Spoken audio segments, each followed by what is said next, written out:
Part 15 कार्यक्षेत्रात अध्यात्म. आध्यात्मिकतेबद्दल असलेले अनेक चुकीचे समज या प्रकरणामुळे दूर होतील. आध्यात्मिक व्यक्ती महत्त्वाकांक्षी नसतात. त्यांनी जोपासलेल्या मूल्यांमुळे कार्यालयातील इतर लोक त्यांची गळचेपी करतात.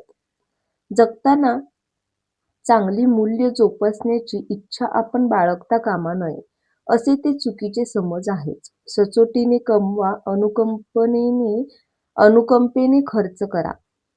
तर मग मी माझा जीवन उद्देश शोधावा असं तुमचं म्हणणं आहे तर इथे आध्यात्मिकतेचा हातभार कसा लागेल? हॅरीने उत्सुकतेने विचारलं. तेवढ्यात त्याच्या फोनवर अर्धवट बेल ऐकू आली.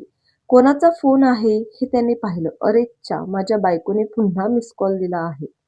तिला फोन करूनच पाहतो काय ते, असं म्हणत त्याने फोन लावून कानाशी धरला. समोरून काही उत्तर आलं नाही. सगळं ठीक आहे ना? मी अनाहूतपणे विचारलं. ती फोन उचलत नाही, पण ठीक असावं.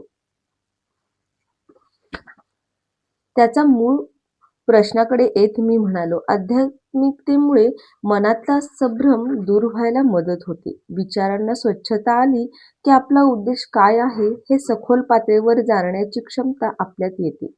आध्यात्मिकतेचा सराव करण्यासाठी माझ्यासारखं व्रतस्थ साधक होणं गरजेचं नाही. ललिताला याचीच धास्ती आहे, हॅरीने हसून म्हणाला.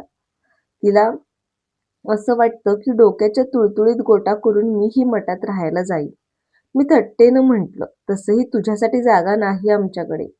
आताशा व्रतस्थ आयुष्य जगण्यासाठी येणाऱ्यांच्या संख्येत इतकी प्रचंड वाढ झाली होती की आम्ही निरुपायाने अनेकांना परत पाठवत होतो. फक्त ललिताचाच असा दृष्टिकोन आहे असं नाही. बहुतेकांचा समज असा आहे की आध्यात्मिकतेकडे वळालात तर काहीतरी प्राप्त करण्याच्या तुमच्या महत्वाकांक्षेवर गदा येते. तुम्ही संतुष्ट होता. झेन प्राप्ती तुमच्यासारखी. त्याने स्पष्टीकरण दिलं. मी संतुष्ट दिसतो का? मी विचारलं. हो, तसं पाहिलं तर तुम्ही तसे दिसता. तुम्ही खूप व्यग्र असता हे मला माहीत आहे. तरी सुद्धा मी असं म्हणेन की तुम्ही आध्यात्मिकतेचे साधक नसता तर अधिक महत्वाकांक्षी असता का? तुमचे काही मित्र अमेरिकेत खोऱ्याने पैसे ओढत असतील याची मला खात्री आहे. तो सहजतेने म्हणाला. त्याच्या बोलण्यात तथ्य होतं आणि असं बोलणं ऐकून घेण्याची मला सवय झाली होती. आध्यात्मिकतेबद्दल असलेल्या चुकीच्या समजांपैकी हा सर्वात मोठा चुकीचा समज आहे. श्रीकृष्णांनी भगवद्गीतेत इतर अनेक मुद्द्यांच्या जोडीने याबाबत निरूपण केलेलं आहे. चल, तुला कुरुक्षेत्रावर घेऊन जातो, मी हसून म्हणालो. आध्यात्मिकता महत्वाकांक्षेला मारक ठरते का? प्रत्यक्ष युद्ध सुरू करण्याची वेळ आली तेव्हा अर्जुनाला काय वाटलं हे आपल्याला माहीत आहे. आपल्यासारख्यांना युद्धाचं कुठलंही प्रशिक्षण मिळालेलं नसल्यामुळे युद्धभूमीवर जायची वेळ आली तर आपण हातपाय गाळणं स्वाभाविक आहे. अर्जुनाची गोष्ट वेगळी होती. त्याला भीती युद्धाची नव्हती. त्याला भीती होती ती आत्मस्वकीयांचा वध करावा लागण्याची. शत्रू म्हणून त्यांच्यासमोर उभे होते ते त्यांचे आजोबा, गुरु आणि चुलत भावंड. त्यांच्या ठायी असलेली तीव्र अनुकंपा तिथे अनाठायी ठरत होती. युद्ध न करण्याच्या त्याच्या अविचाराने जगामध्ये सामाजिक अन्याय बोकाळला असता. कळतं पण वळत नाही अशी त्याची अवस्था झाली होती. हे राज्य, सिंहासन आणि वैभव काय कामाचं? त्याऐवजी कुणालाही इजा न करता मी वानप्रस्थाश्रम स्वीकारेन असा विचार त्याच्या मनात येत होता. सामान्य जन इथेच गोंधळ घालतात. आध्यात्मिकतेचा अवलंब म्हणजे भौतिक जगाचा निरोप घेणं नाही. उलट असं म्हणता येईल की मनोवृत्ती आध्यात्मिक असेल तर अगदी थोडक्यात समाधान मानण्याची वृत्ती स्वाभाविकतः जोपासली जाते. पण लोक नेमका विपरीत अर्थ काढतात. एखाद्या कारखान्यात कामगार म्हणून काम करताना जर समाधान लाभणार असेल तर कारखान्याचा संचालक होण्याची महत्वाकांक्षा कशाला बाळगायची असा विचार ते करू लागतात. अर्जुनाला युद्ध प्रवृत्त करत श्रीकृष्णांनी त्या युद्धाचा परामर्श घेतला. अर्जुनाने युद्धाला नकार देणं म्हणजे या जगातील प्रचंड स्रोत आपणहून अनैतिक वर्तन करणाऱ्या कौरवांच्या हातात सोपवणं. प्रजेला नादावणाऱ्या कौरवांना निरंकुश सोडणं. सत्ता जेव्हा दुबळ्या व्यक्तीच्या हातात एकवटते तेव्हा समाजात अराजकता माजते. वैयक्तिक स्वार्थापोटी सत्ताधीश विनाशक कृत्य करत निव्वळ स्वतःला महत्त्व देतात. मात्र सत्ता जेव्हा विवेकनिष्ठ आणि पुण्यवान हातांमध्ये जाते तेव्हा ती अधिक समाजाभिमुख होत समाज कल्याणासाठी कटिबद्ध होते, इतरांच्या भल्यासाठी झटते. तसं पाहिलं तर आध्यात्मिक साधकांनी मनोमन संतुष्ट असलं पाहिजे. भौतिक वस्तूंवर आंतरिक सुख अवलंबून नाही हे त्यांना उमगलेलं असल्यामुळे त्यांच्या वैयक्तिक गरजा कमीत कमी वस्तूंमधून भागल्या पाहिजेत.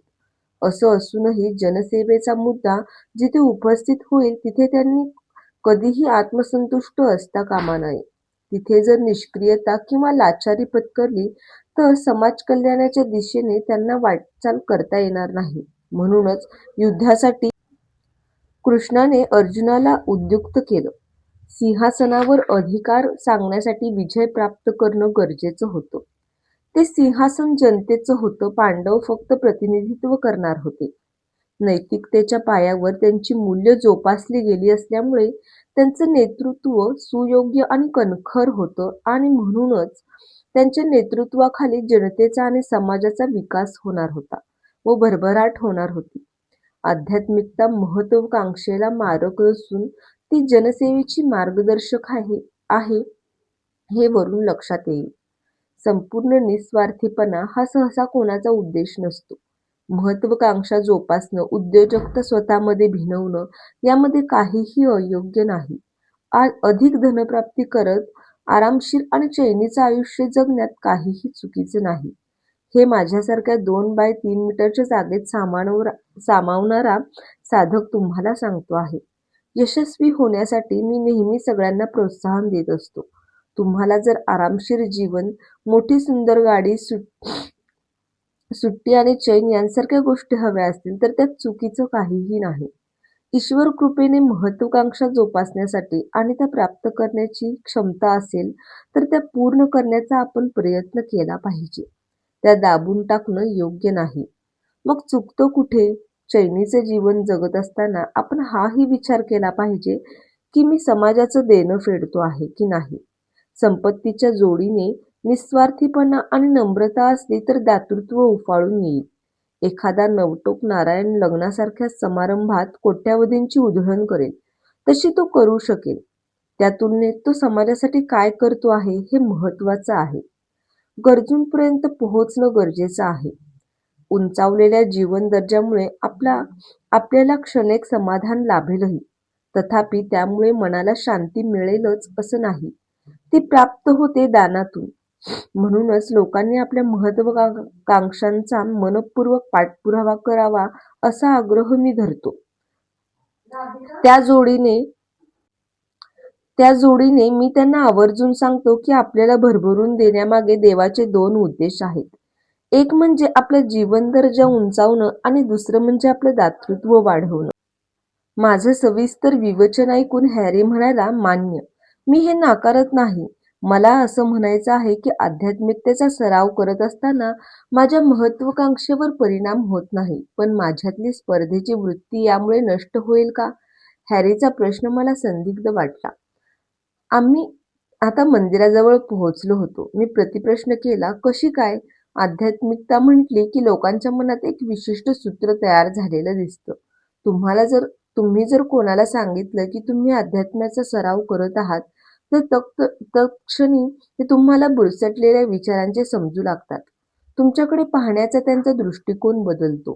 त्याने तक्रार मांडली, मला नाही पटत हे. मी ठामपणे म्हटलं, नाहीच पटत मला हे. या जगातील काही व्यक्ती सर्वाधिक प्रभावी आणि शक्तिशाली तरीही आध्यात्मिक वृत्तीच्या आहेत. मार्टिन ल्युथर किंग हे मानवी हक्कांचे खंदे समर्थक असोत की नुकतेच दिवंगत झालेले भारताचे माजी राष्ट्रपती डॉ. APJ अब्दुल कलाम असोत, अशा लोकांचा अध्यात्माचा सखोल अभ्यास होता आणि आहे. हे तर खरं आहे, पण ऑफिसमध्ये. त्याला मध्येच थांबवत मी हसून म्हणालो, अच्छा, आपण ऑफिसबद्दल बोलत आहात ना? आधी का नाही सांगितलं तसं? ऑफिसमधलं राजकारण आपण पाहिलं.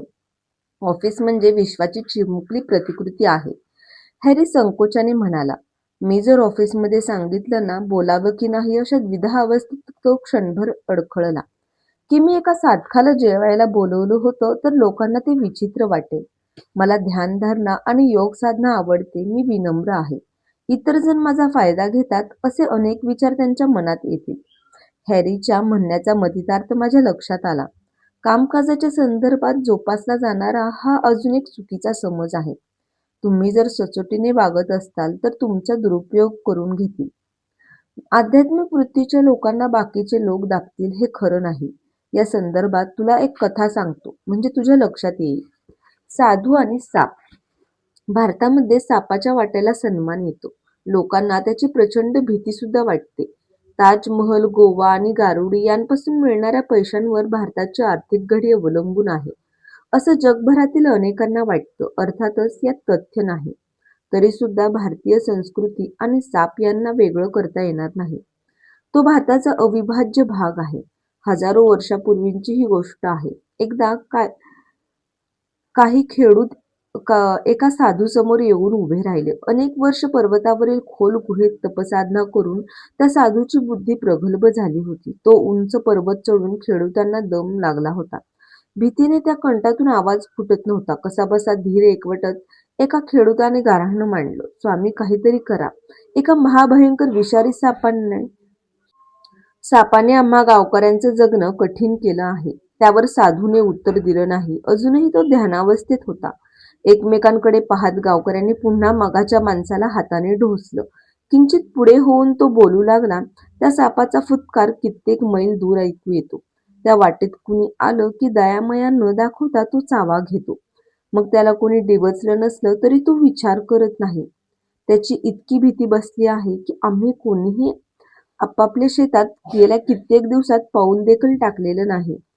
उभी पिकं वाळू लागली आहेत. सापाच्या विखारी विषामुळे कित्येकांचे प्राण गेले आहेत. भरीला पोटात अन्नाचा कण पडत नसल्यामुळे उपासमारीने मरण्याची वेळ आली आहे. स्वामी कृपावंत व्हा, आम्हाला मदत करा. आध्यात्मिक वृत्तीच्या व्यक्ती स्वाभाविकतः कनवाळू असतात. स्वामी तरी कसा अपवाद असणार? परिस्थितीचं गांभीर्य लक्षात घेत तो आसनावरून उठले. आलेल्या ग्रामस्थांकडे पाहत ते म्हणाले, चला त्या सापाचा शोध घेऊयात. लोकांना धीर आला. फुत्कारणारा शत्रू शोधण्यासाठी ते स्वामीच्या मागून निर्धास्तपणे निघाले.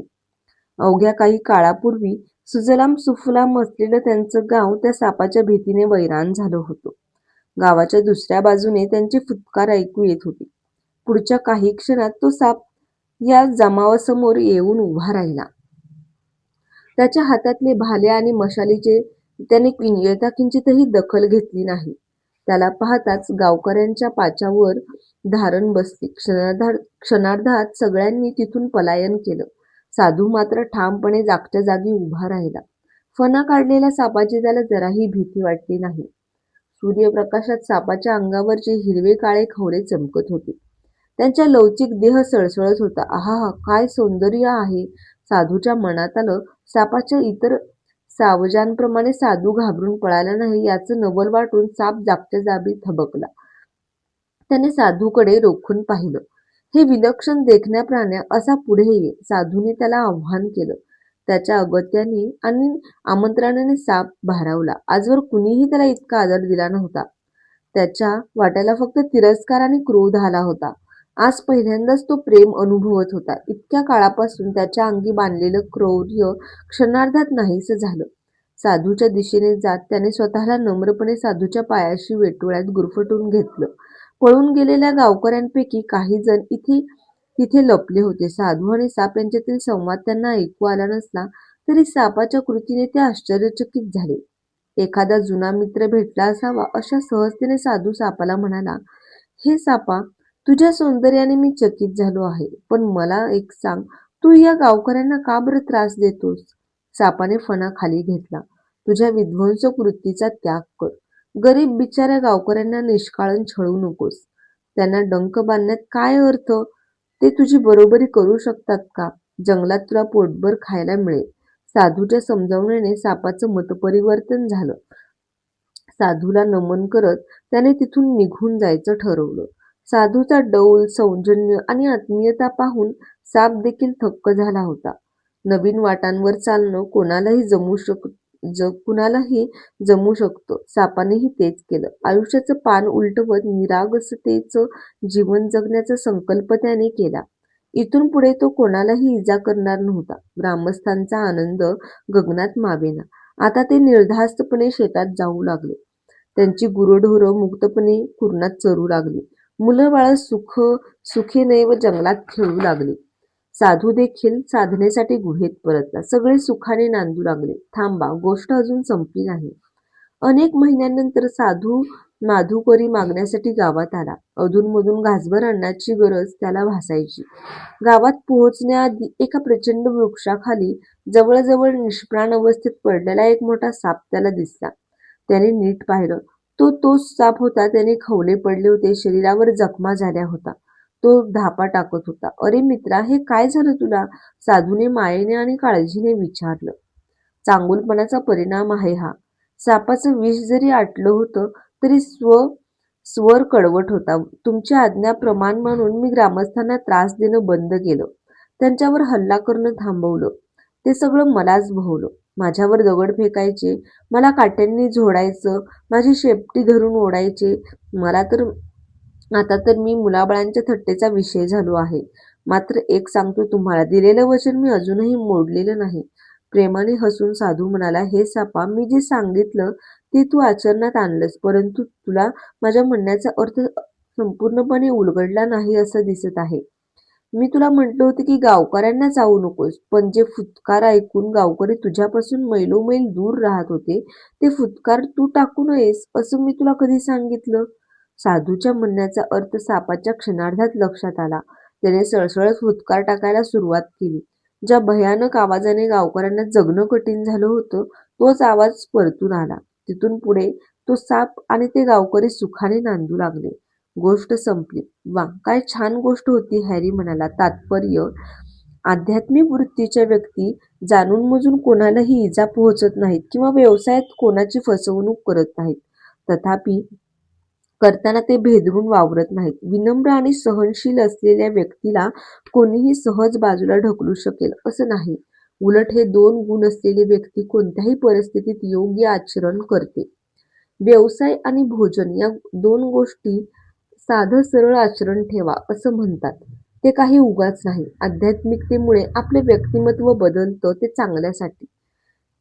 याचा अर्थ आपल्याला भोळसटपणा येतो असं नाही, मी ठाम स्वरात म्हणालो. हॅरी म्हणाला. मी पुढे बोलायला सुरुवात केली. पैसा कमवण्याची महत्वाकांक्षा बाळगून त्यासाठी कठोर परिश्रम करणं गैर नाही, पण त्याच वेळेस आपण लक्षात ठेवलं पाहिजे की हाच पैसा आपल्याला विचलित करू शकतो. आपण जोपासलेल्या आदर्शांना तो सोडायला लावू शकतो. त्यासाठी मनाच्या गाभाऱ्यात डोकावून बघणं जरुरीचं आहे. आध्यात्मिक वृत्तीच्या लोकांना सहवासात सातत्याने राहून आपण आपले उद्देश आणि कृती स्वच्छ ठेवू शकतो. यामुळे मिळणाऱ्या प्रचंड यशाचा पाया उत्तम व्यक्तिमत्वाच्या भक्कम खांबावर तोलला जाईल. व्यक्तित्वाची घडण योग्य प्रकारे होण्यासाठी जरी वेळ द्यावा लागला तरी जीवन जगताना या चांगुलपणाचा प्रकाश आपल्या सोबतीला असतो. हेच ते सदाचारामागे असलेलं आध्यात्मिक तत्व. सारांश, या जगात आध्यात्मिक वृत्ती बाळगत यशस्वी होणं या संदर्भात अनेक चुकीचे समज आहेत. पहिला चुकीचा समज म्हणजे आध्यात्मिक वृत्तीमुळे महत्वाकांक्षा नष्ट होऊन काहीतरी प्राप्त करण्याची ओढ थांबते. आध्यात्मिकतेमुळे आपला उद्देश तेवढा बदलतो. म्हणूनच हा चुकीचा समज चुकीचा आहे. आध्यात्मिक वृत्ती जोपासल्यामुळे प्राप्त होणाऱ्या यशातून इतरांना सहाय्य करण्यासाठी आपण आपसूक प्रेरित होतो. भगवद्गीतेतील कृष्ण-अर्जुन संवाद हेच सांगतो. लढा, इतरांची मदत करा, परंतु वैयक्तिक जीवनात अंतर्यामी समाधान बाळगा. दुसरा चुकीचा समज म्हणजे आध्यात्मिक वृत्तीच्या व्यक्तींना जोपासलेल्या मूल्यांमुळे इतरांकडून त्यांची पायमल्ली होते. या संदर्भात आपण ऐकलेल्या साधू आणि सापाच्या गोष्टीतून लक्षात येईल की आपल्या मूल्यांना धरून ठेवत आपण काटेकोरपणे आणि थेटपणे व्यवसाय करू शकतो आणि तसा तो केला पाहिजे. आपण हवे तेवढे पैसे कमवू शकतो, सेवेसाठी वापरू शकतो, परंतु आपल्या मूळ उद्देशापासून आपल्याला विचलित करण्याची पैशांची ताकद आपण लक्षात घेतली पाहिजे.